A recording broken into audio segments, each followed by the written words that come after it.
History of all hitherto existing societies is the history of class struggles. After the foreword of the Communist Manifesto, that is the opening line to the first chapter of the Communist Manifesto. What this is Marx's sales pitch. It is the idea that you must subscribe to in order for anything else, any other word that Marx says, to make sense, for it to work.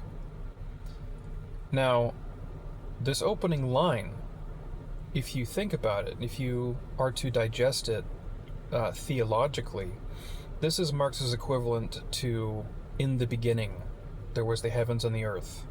It is an axiomatic foundation on which the rest of everything is predicated upon.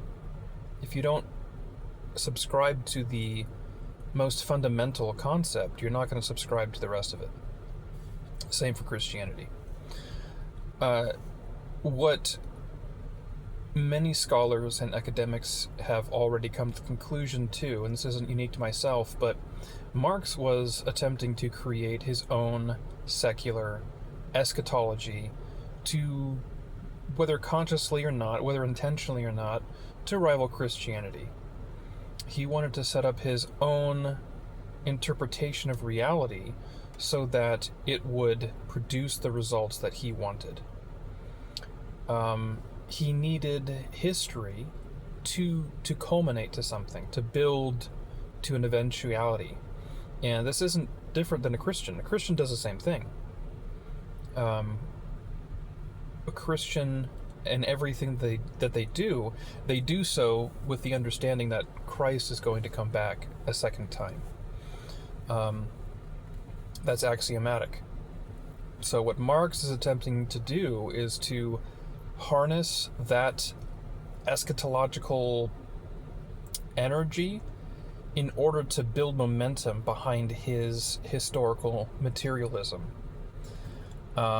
Because like Hegel, he believes that history itself is going someplace. There's a purpose to history, and it's to get us to what Hegel called the absolute, or a fixed point in history that we're eventually getting to, where all the contradictions have been solved. And now there's no such thing as racism, there's no such thing as sexism, everyone's equal, it's now a perfect egalitarian society. And Marx, he borrowed that, but he made it purely material. Hegel was very much a spiritualist, in that he dwelled in the realm of ideas and concepts. That's what he means by spirit. His magnum opus is the Phenomenology of Spirit. And Marx was not an idealist, he was a materialist. So he took Hegel's concept of this absolute and he made it material, and he called it communism. Of course, in his in the opening statement, the foreword of the Communist Manifesto, Marx famously says the specter of communism is in Europe, and basically he's arguing that the idea of communism, though it didn't have a word or a name yet, that the spirit of it pre-existed, and it has always been. That's what Marx argues in the foreword. So I just wanted to tie and make comparisons to Marx's material eschatology and Christian's spiritual one.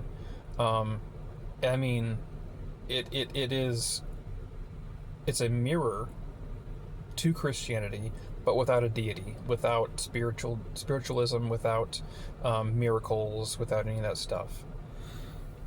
So when I say that Marxism is a religion, it absolutely is. It has all the hallmarks of one. It has its end time. It has its excommunication practices. It has its own doctrines. It has a base idea or axiom that you have to subscribe to, just like you would a denomination of Christianity or If you were to become a Muslim or a Buddhist, there are core doctrines that you have to adhere to. Otherwise, what makes you that thing? So, Marxism is a religion. It attempts poorly at mimicking Christian eschatology, end of history, whatever you want to call it. Marxism absolutely has its own Armageddon. That's called the dictatorship of the proletariat. That's a time in which the workers have risen and they're now in control, and they have seized state power, and they're using the state power in order to direct us toward communism. That's their Armageddon. It is a rival secular religion, and it tries to create its own morals, its own ethics, and everything, based purely around materialism. And it doesn't work. It doesn't work. People have a spiritual need.